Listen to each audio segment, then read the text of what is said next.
Chapter 12 of The Adventures of Sammy Jay by Thornton W. Burgess. This recording is in the public domain. Chapter 12 Chatterer Frightens Sammy Jay. Chatterer the Red Squirrel was mightily tickled with himself because he had found a way of getting into Farmer Brown's corn crib, where was stored so much beautiful yellow corn that it seemed to him that there was enough for all the squirrels in the world. The more some people have, the more they want. It is the very worst kind of selfishness and is called greediness. Chatterer had found a way to get all the corn he wanted without working for it, and there was enough to feed him as long as he lived, though he should live to be 100 years old. To be sure, it wasn't his, it was Farmer Brown's. But Chatterer looked on Farmer Brown and Farmer Brown's boy as his enemies, and he could see nothing wrong in taking things from his enemies. Perhaps he didn't want to see anything wrong. All his life he had stolen from his neighbors. That is one reason they dislike him so.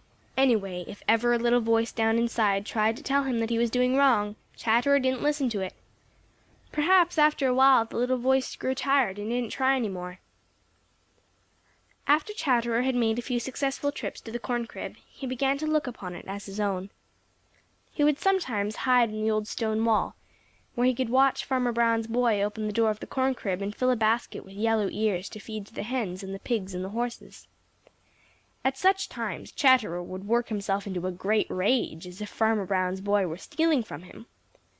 But there was nothing he could do about it, so he would go back to the old orchard and scold for an hour. But what made him still angrier was to see Sammy Jay help himself to a few grains of corn from between the cracks in the walls of the corn crib. He forgot how Sammy Jay had first told him about the corn crib, and how Sammy had warned him about Shadow the Weasel.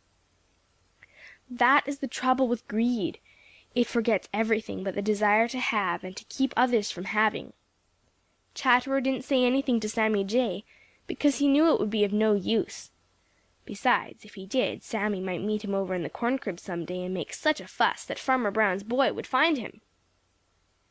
Finally Chatterer thought of a plan and chuckled wickedly. The next morning he was over in the corn crib bright and early. This time he stayed there until it was time for Sammy Jay to arrive.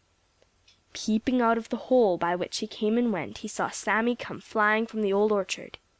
Sammy made no noise, for you see Sammy meant to steal too. Presently Sammy found a crack against which an ear of corn lay very close. He began to peck at it and pick out the grains. Chatterer stole over to it, taking the greatest care not to make a sound. Presently Sammy's black bill came poking through the crack. Chatterer seized it and held on. Poor Sammy Jay! He was terribly frightened. He thought that it was some kind of trap. He beat his wings and tried to scream, but couldn't because he couldn't open his mouth.